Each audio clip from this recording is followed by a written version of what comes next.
আমি ম্যাডাম খালেদা জিয়ার জন্য দোয়া করছি, আল্লাহ যেন তাকে হায়াতে তাজ্জেবা সিহাতে কুল্লিয়া দান করে।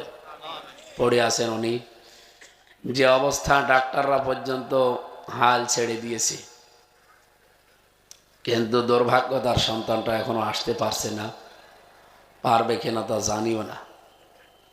এই কঠিন মুহূর্তে যিনি সারা জীবন রাম বাম এবং নাস্তিকদের বিপক্ষে অবস্থান নিয়েছিলেন, আপনি দেখেন তার রাজনৈতিক ক্যারিয়ার জীবন, আমি আজকেও দেখছিলাম,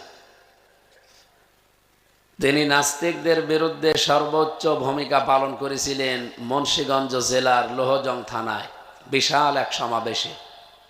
অথচ তার দলের পরিচয় দিয়ে এখন অনেকে নাস্তিক, রাম বাম, বাউল ফাউল তাদের দলের অবস্থান পর্যন্ত ঘোষণা করছে যে তাদেরকে আঘাত করা মানে